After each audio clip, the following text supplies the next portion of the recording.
Before the actual class, I would like to first make a few announcements. Rather, it's my nagging than announcements.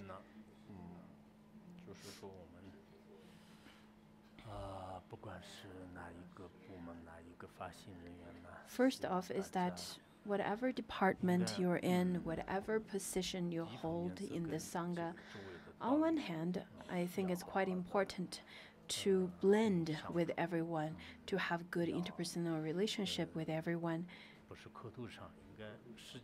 not just on words, rather it's your actions. And do not create disharmony within the Sangha, let you be lay practitioner or monastic.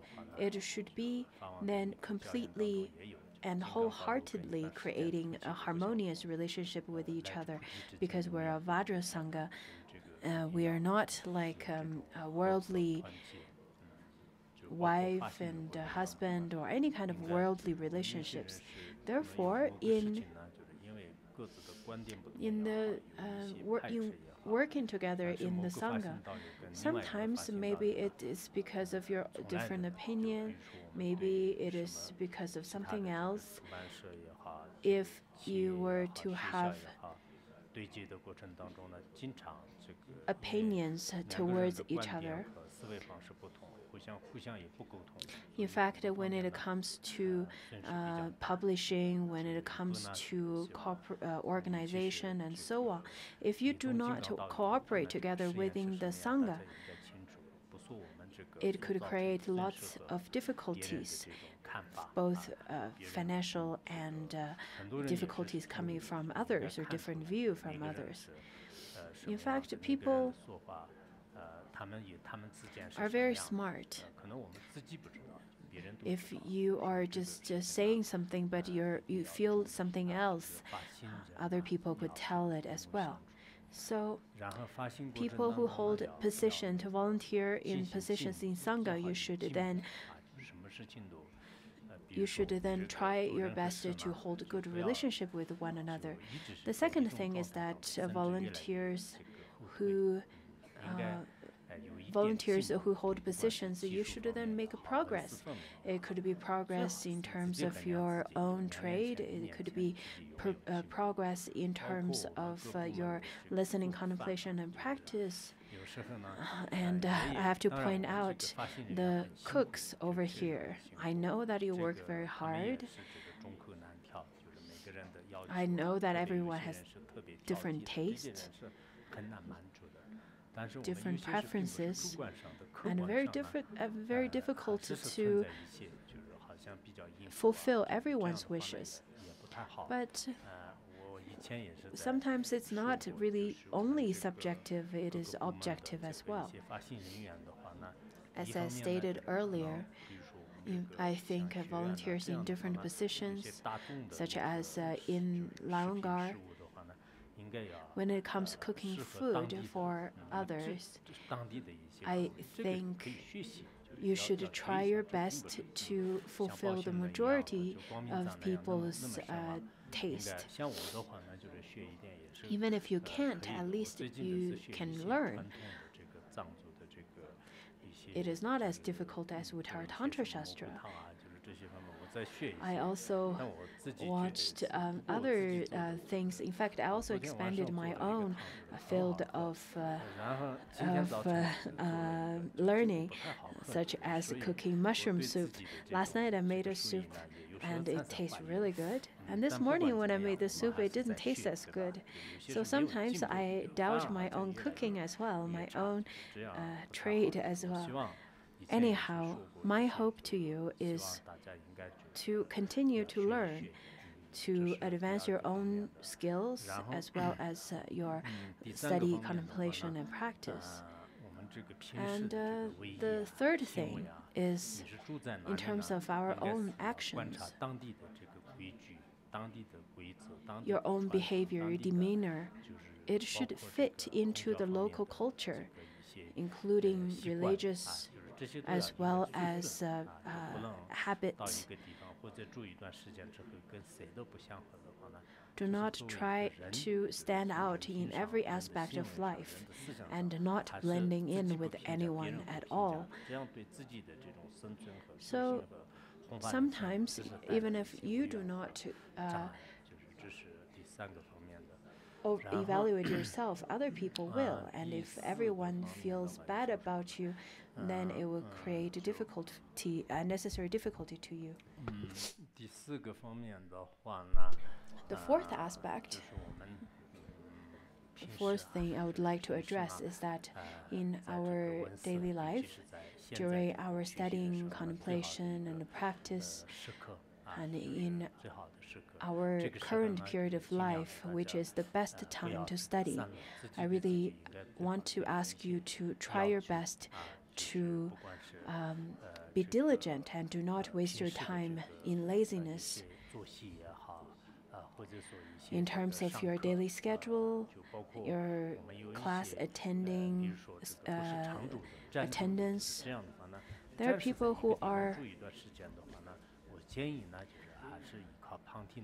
who just come here for a short period of time. And if you come here for a very short period of time, even if you come here for a week, a month or so, then if there's some opportunity for you to study, some opportunity of classes to attend, then why don't you go and attend those classes to learn something while you're still there? Well, there's such opportunity. I think this is quite important. Even if you have a month or two, I'm sure there are Dharma masters who would allow you to just temporarily join the class for a month or two.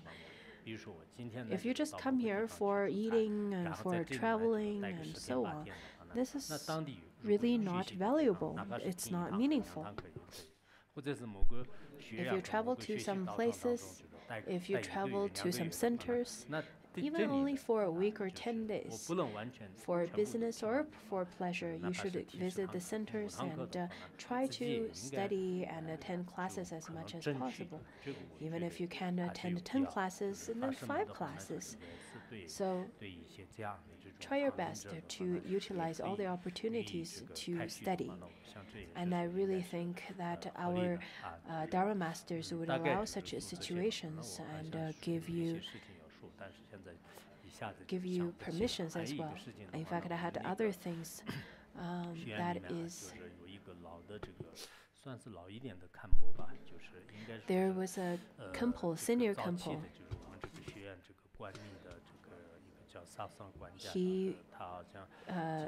His name is Sasong. He's a senior Khenpo, and he passed away today. He made a great contribution to our academy in Larangar. I think lots of the young people probably don't know, but he was an old Khenpo who followed Phuntsok Rinpoche for 20 years and made great contribution, who is also a very wonderful practitioner. I was telling another Khenpo who was my friend, saying that he was the last senior Khenpo that was still with us from Phuntsok Rinpoche's time, and now he passed away. So all the old Khenpos, the senior Khenpos, all passed away. So now it's really only the second, third, fourth generation of the Khenpos. So it seems that we're really lining up to meet the impermanence of death, line by line, one by one, generation by generation. On one hand, I am very much aware of it. On the other, I am very much contemplating up on impermanence. I think many people probably would feel that I probably would stay in this world for a long time, so probably be alive for a long period of time. But you never know, because there are different kinds of sickness, such as cancer, in stage 4. Time doesn't wait. Also, commute, the different methods of commute could cause very sudden death, such as when you were still sleeping in the car, but you could never really open up your eyes anymore.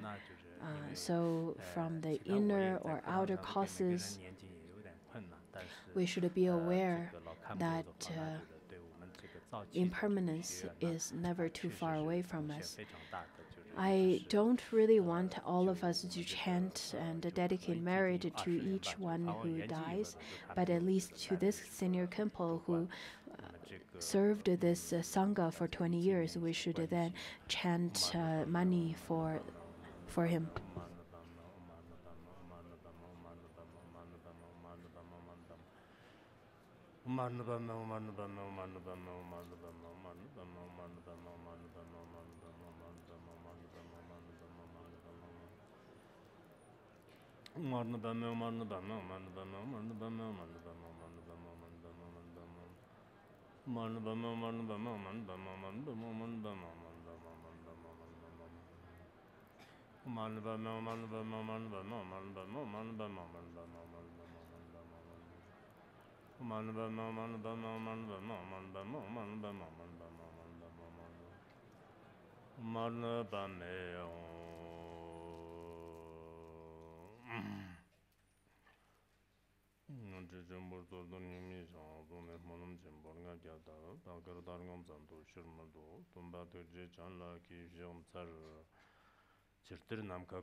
La raptor ne kan longdang chetak la sayi kam la ne ma yin devjin pongbo kam nam da devjin pongbo kamwa nam ledang nyumo tagla ne ledang nyumo tsirjin man ilab shepar tagda tsirjin maya yevshid ne semgi tagba raw ne semgi rangjin churnam ne tamjil layang ne ba me da sadang jawa pongbo dang kimjin kam nam shibrasha Chekam dang dras li jin ji le dang nyumon shi shar de tsirjin mayan yevshin ne longo kam dang drar ta rangjin nam ki kamjin de rangjin nam ki kamjin de devjin ne men ne ba me de tsirjin mayan yevshin ne semgi rangjin lang ne de tsirjin mayan yevshi ji le dang nyumon rab de shi le dang nyumon chele ne pongbo kimchit kam nam jong chirtarin ji dang chagpa tar Kedan jibran jirwa yin, semji ramjin namka ye kam tar jemede, jemede, jedan jemede, tsokpa mechang,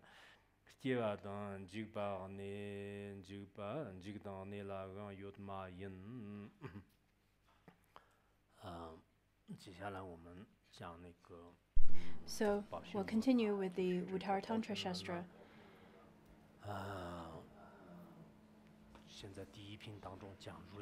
We are in the first chapter. We are studying the first chapter. It talks about the Buddha nature. Previously, we've already talked about the outline, which talks about the 10 ways to describe the Buddha nature. We've already studied the previous 6.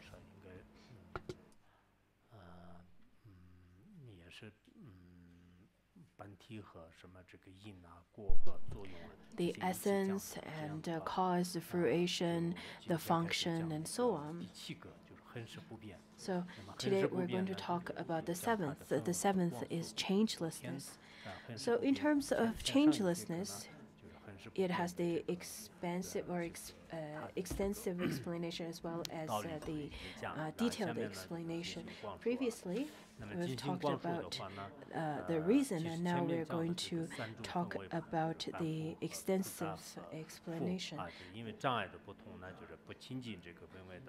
Previously, we talked about the differences and similarities between the mundane beings and the bodhisattvas and the Buddhas. also the impure, pure, and the pure state.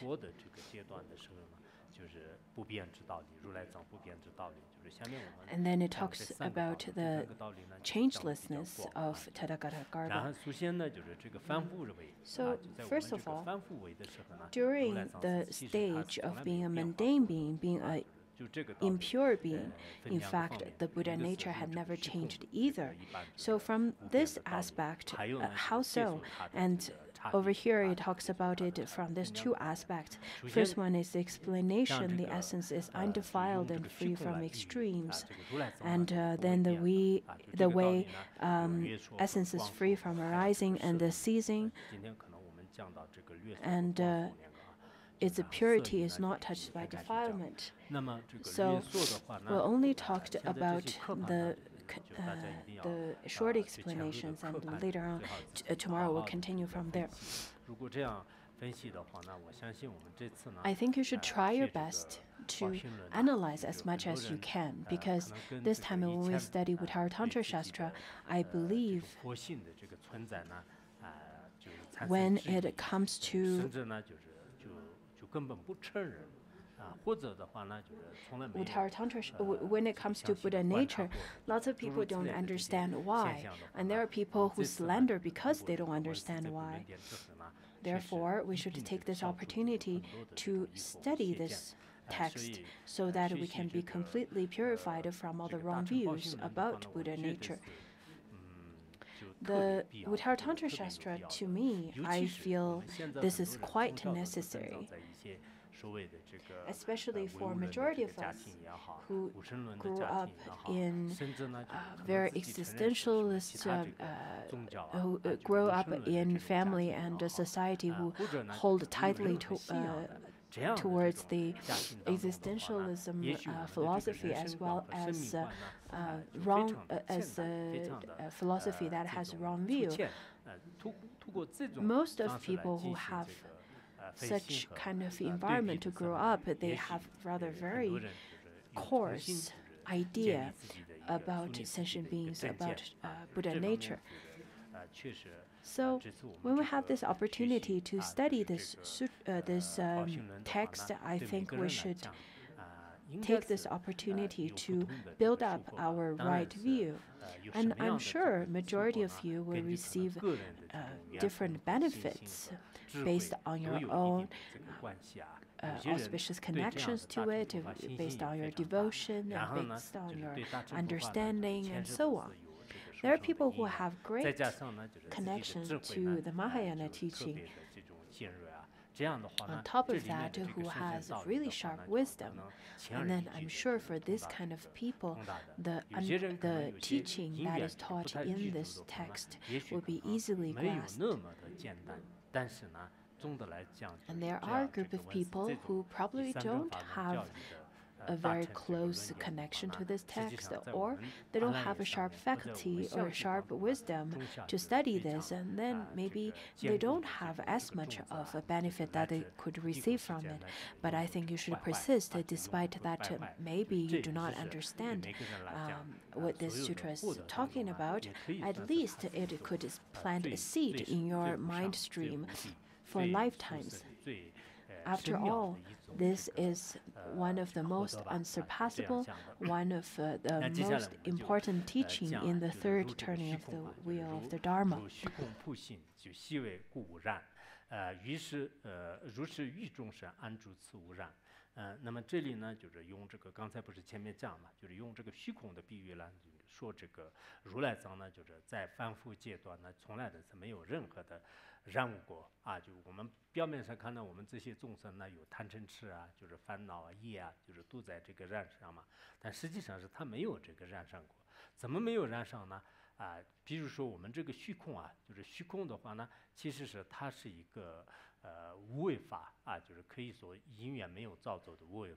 然后也是一个无有阻碍的，非常细微的。为什么非常细微呢？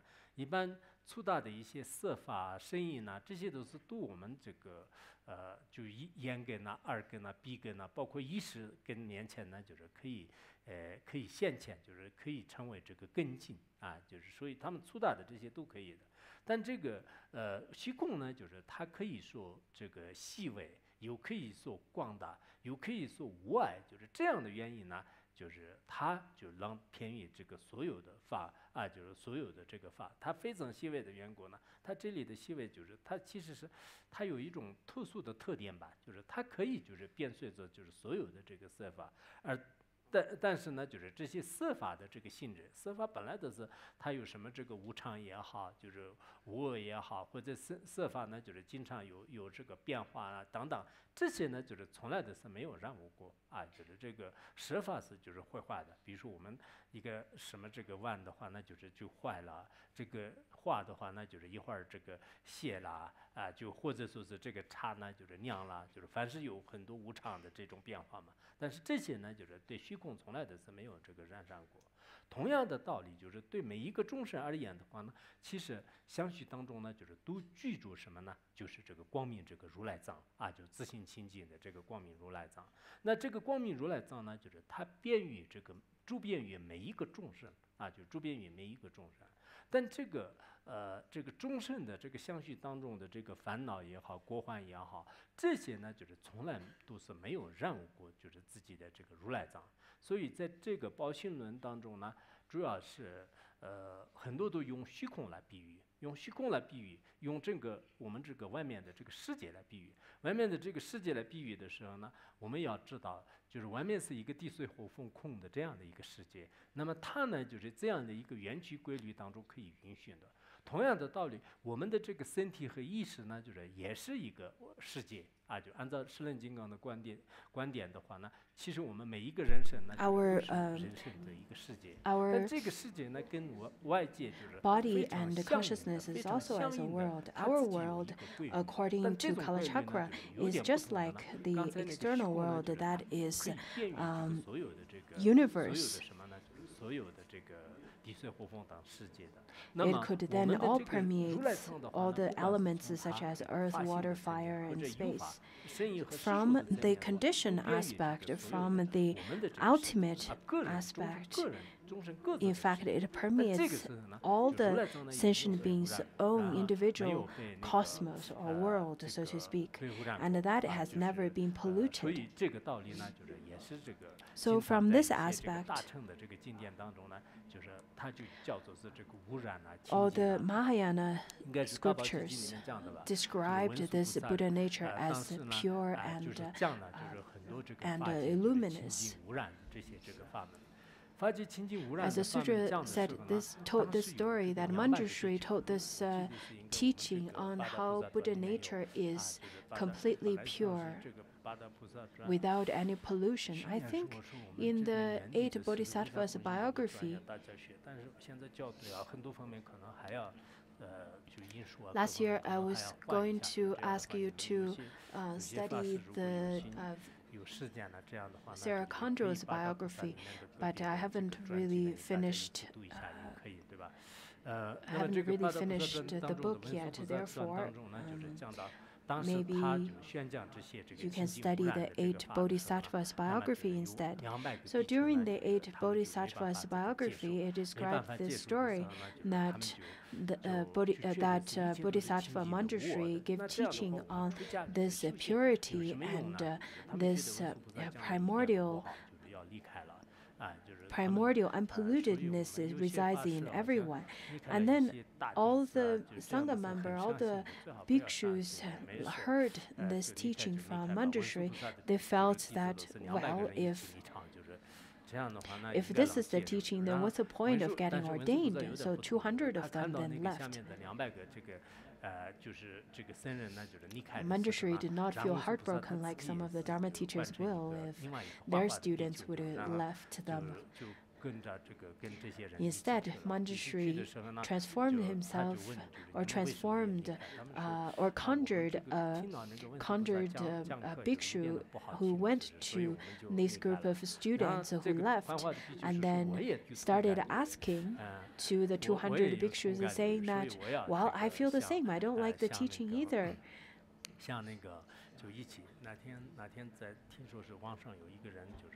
The other day, I heard that someone was ready to commit suicide, and then someone from some netizen noticed this person was going to commit suicide, and then he was really smart. He sent a message to him saying that I also want to commit suicide, and then they started chatting, and then they ended up chatting, and this person didn't commit suicide because of someone opened up his heart. Anyhow, it's just like that. This conjured bhikshu went to the 200 bhikshus and started saying that I really don't like the teaching given by Manjushri either.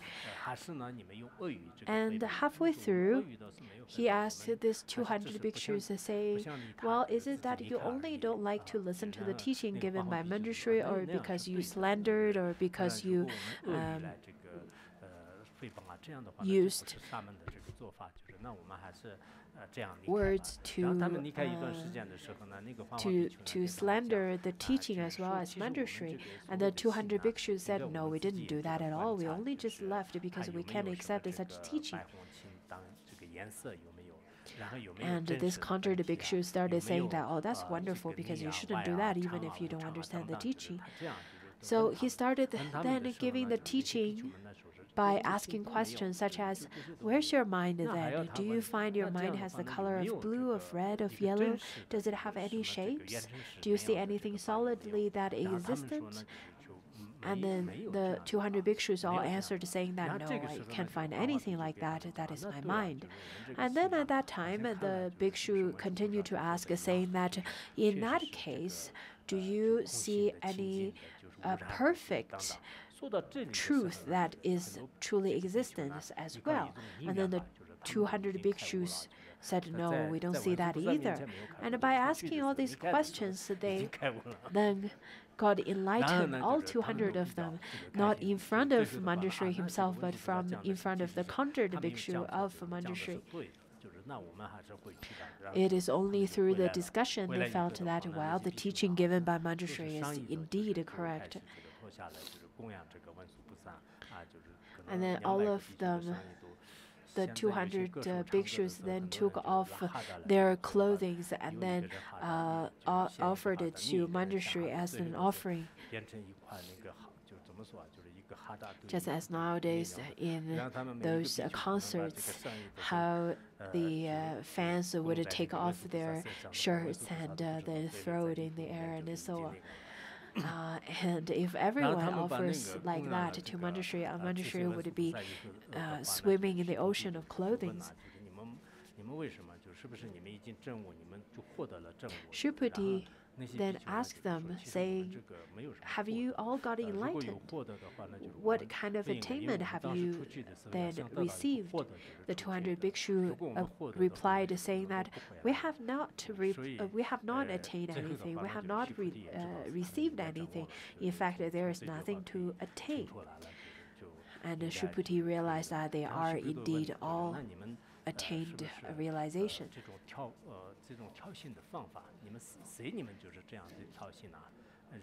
And then Shriputi continued to ask, saying that, who taught you this teaching of mind, of taming the mind, or of watching the mind?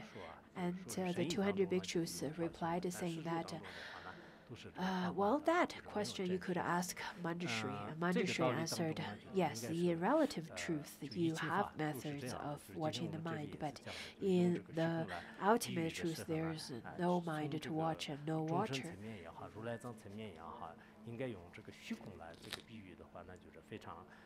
So from the aspect that we're learning from here, in fact, it is non-arising, non-ceasing. in the purity of, in the perception of purity. But in the relative truth, there are still different levels of understanding it based on your different realization.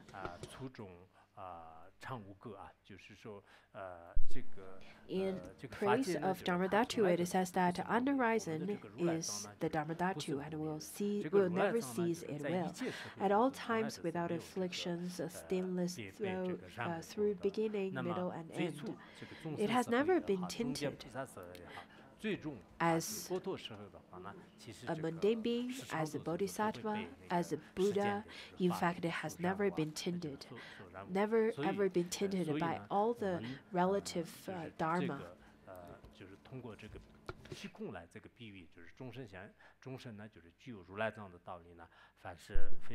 So through the teaching of space or metaphor of space, you'll be able to understand how the Dharma, the Buddha nature is, and how it could reside in the mundane beings as well.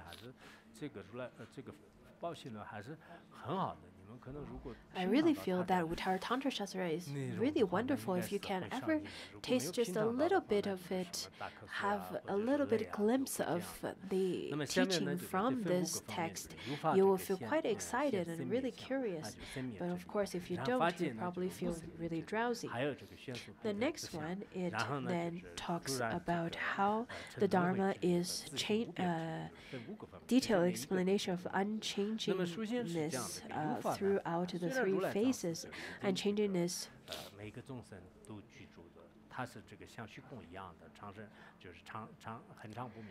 So, in fact, all is unchanging, and that is from the ultimate perspective, but from the relative part, how is it then? How can you explain it from the aspect of the elements? And then it says that all the way from the materialistic world, it says, just as at all times worlds arise and disintegrate in space, the senses arise and disintegrate in the uncreated expanse. In fact, all the mountains, all the rivers, all the dharmas that we could perceive, all the objects that we can perceive, they derive from space as well. Because at the beginning, that's the beginning, and in the middle, they would abide for a period of time or stay for a period of time, and then at the end, it will definitely cease. Just as how in the space doesn't have any birth and death. Although all of these kind of phenomena would rise and die in the space, but the space itself doesn't have any arising or ceasing. Just like the space, this is Buddha nature. The sentient beings have their faculties, have their ayatanas, have their skandhas, and so on, such as human beings, animals. At the beginning, they were born through different ways, such as eggs or as babies coming from the womb of the mother and so on. But after abiding or staying in this world for a period of time, they will die eventually. There are birth and death. But the nature that resides in them, that is Buddha nature, does not change at all, doesn't have any arising or ceasing. I believe majority of us had never really studied this before. To the Buddhists, you probably all heard the term that is Buddha nature. But if you were to ask question to any of the Buddhists saying that, well, if you think Buddha nature exists in everyone, then can you explain, is the Buddha nature existing outside of the body or inside our body? How is it existing? Is it permanent or is it impermanent? What is it exactly? But in this stanza, it explained very clearly Maybe this stanza at first, when you read it, you understand. But then, when you continue to read it, you probably don't understand it anymore.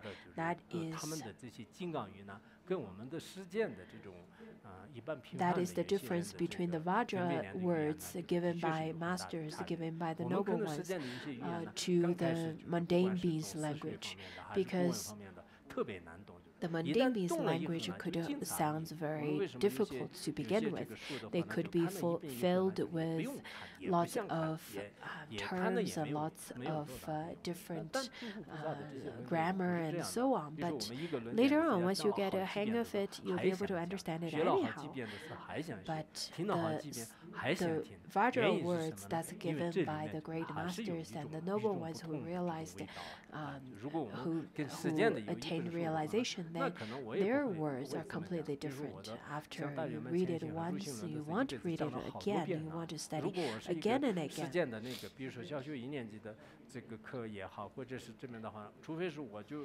Words of my perfect teacher, for example.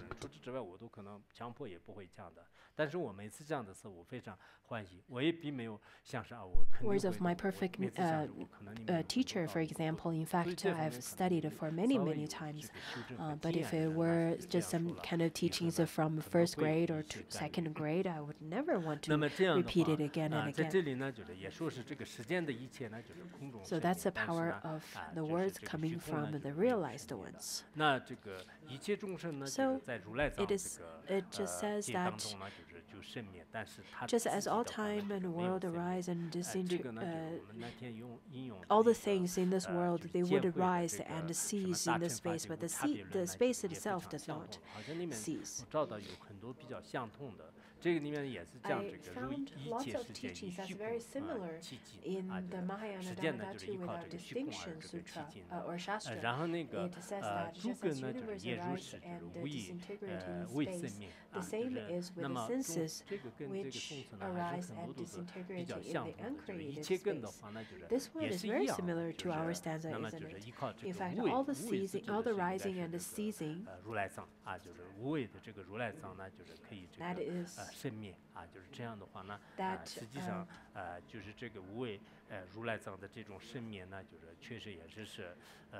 that is in the uncreated space. Uncreated here means, or uncreated space, that over here it in fact it means the Buddha nature.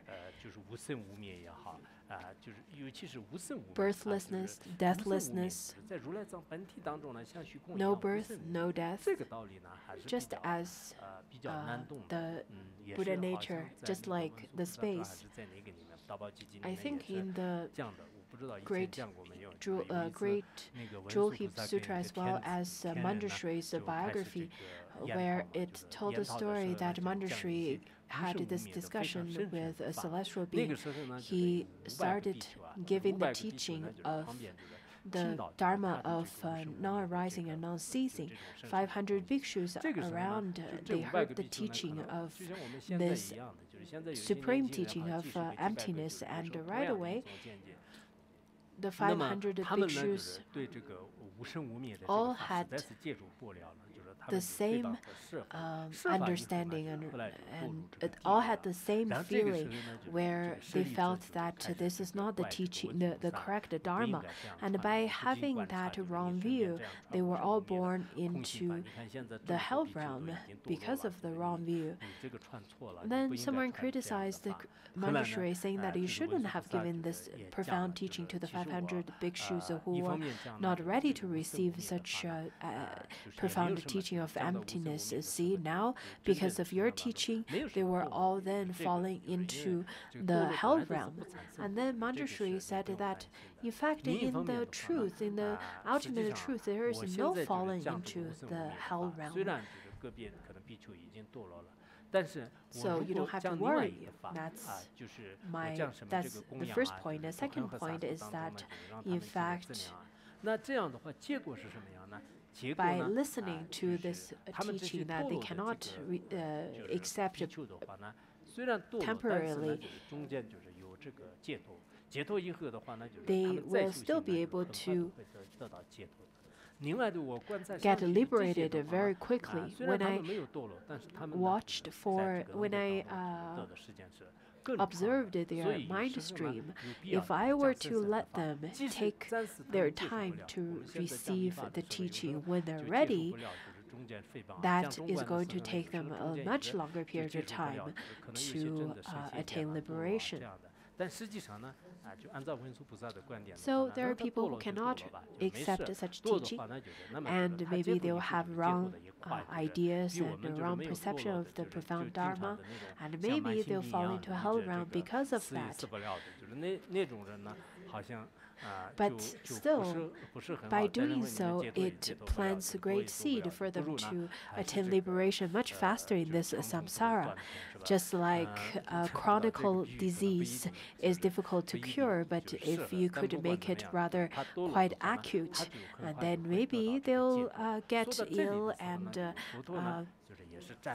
suffer quite a bit very temporarily, but they'll get well soon as well. And that's the metaphor I thought of.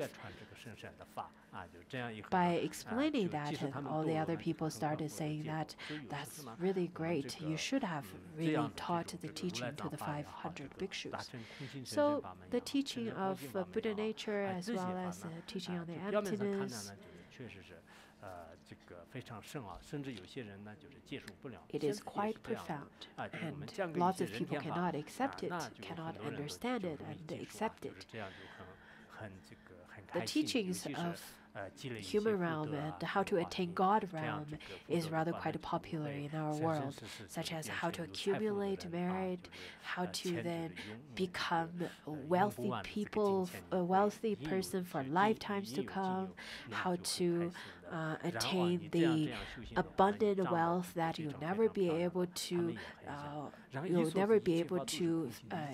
finish using, how you could be reborn as a really beautiful person, and so on. This kind of teaching is rather very popular. But the teaching that is on the profound emptiness, such profound Dharma, is very difficult to accept for others at this point. But this is still very important, because once you realize that, you'll be able to see how everything in this world is just like illusions, just like a dream. And that's all. They're just like a mirage. There's no solid existence of anything in this world. For people with wisdom, they'll definitely be able to contemplate and accept such teaching. And next one, we talk about the unceasing, why it is unceasing in the Dharmadhatu.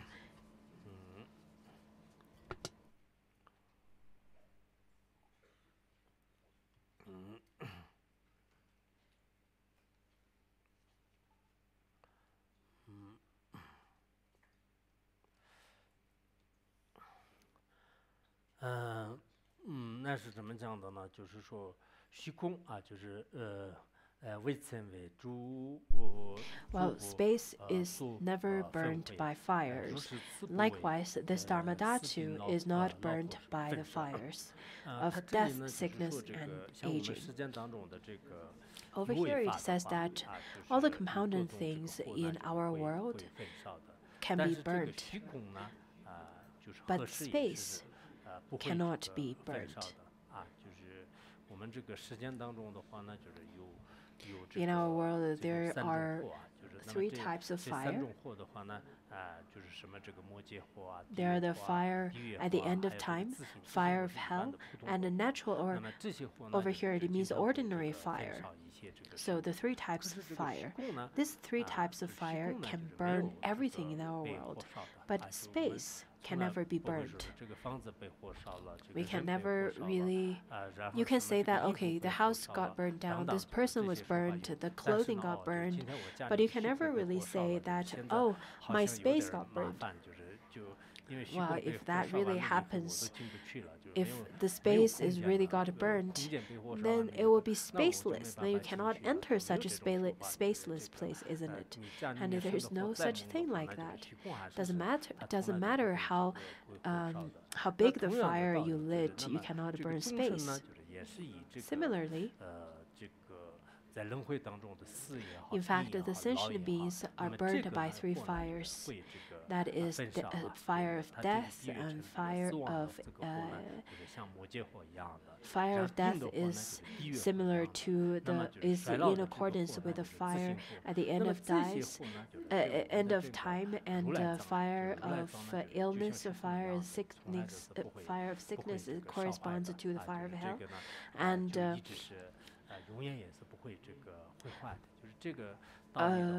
fire of hell or fire of aging corresponds to the natural fire. Not only human beings, the animals also have such birth, death, sickness, and aging. But does Buddha nature have all those 4 stages as well? No, you cannot say that, oh, my Buddha nature is getting old, and my Buddha nature got some gray hair, and my Buddha nature is ill these days. You cannot say that. So this kind of metaphor that is given over here is quite crucial to understand.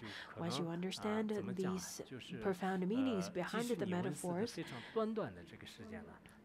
then even if you only studied for a very short period of time, the benefit you can receive from such teaching is quite great.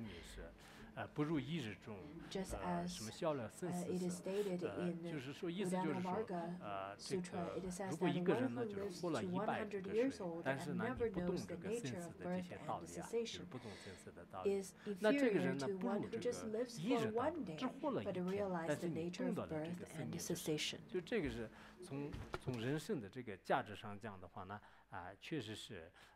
From the aspect of the value of life, I think by understanding the profound teaching of truth, by understanding the truth is extremely important despite how long you could live.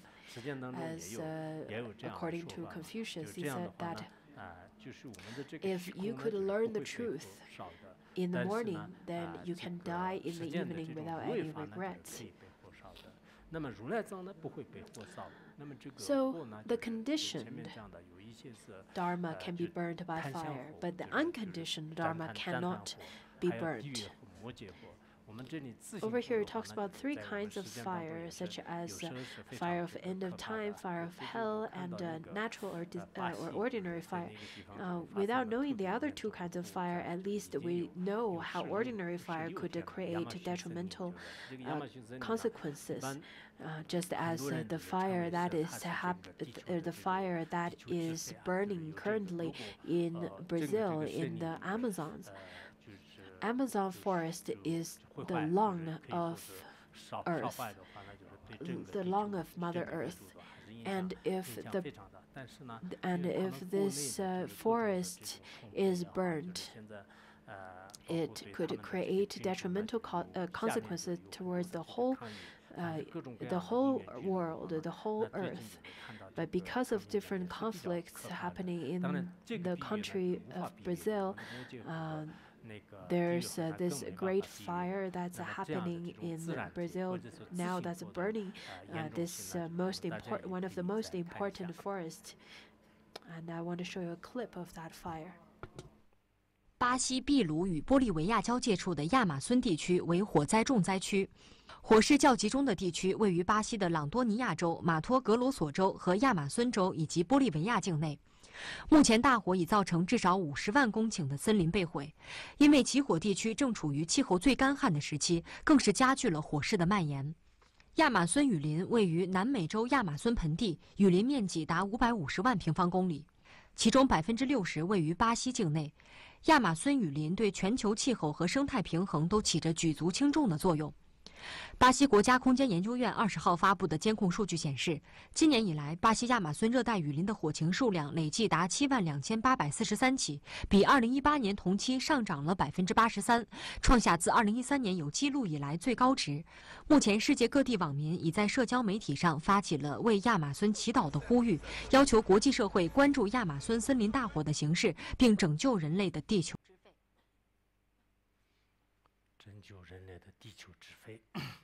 To save the lung of the human race.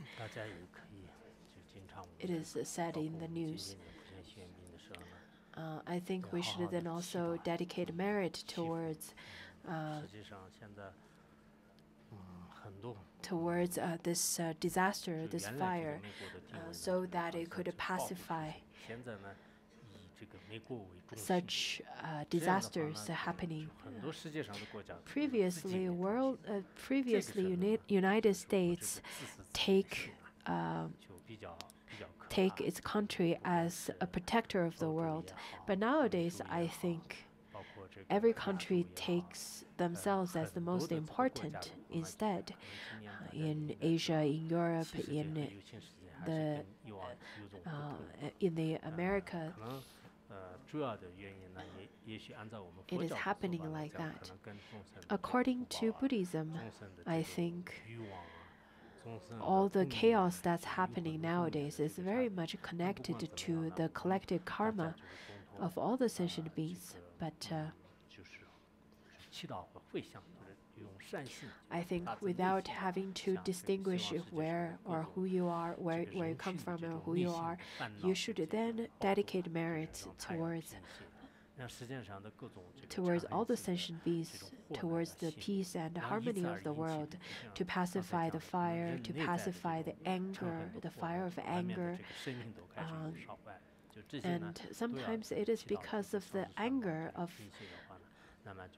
the inner fire of anger, it could cause the external fire to blaze.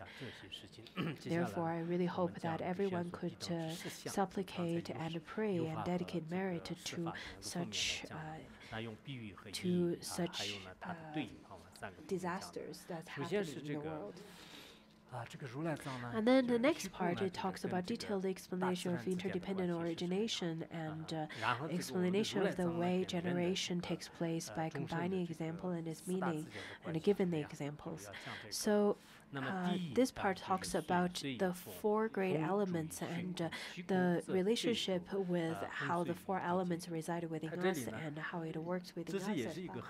So it says that earth rests upon water and water upon wind. Wind fully rests on space. Space does not rest upon any of the elements of wind, water, or fire. In fact, all of our world is dependent on the earth, and the earth upon water and water upon wind. And any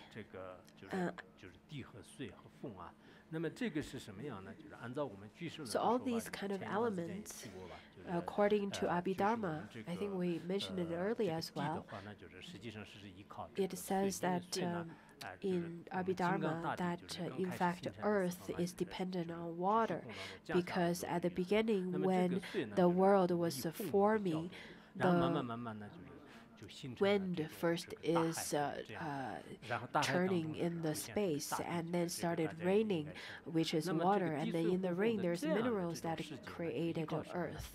That is described in Abhidharma. But as all the element is dependent on the space, such as wind is dependent on space, and then water dependent on wind, and earth dependent on water, then everything is really coming from space. We cannot see wind, but wind is definitely a power, an energy. So the earth is dependent on space, but space is not dependent on Earth.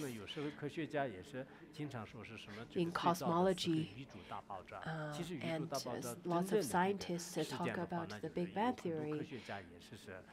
Lots of scientists talk about this theory that was first proposed by a Belgian scientist back in the 19th century, back in last century, 20th century. And some scientists, based on that theory, also then calculated and said that this world had the first Big Bang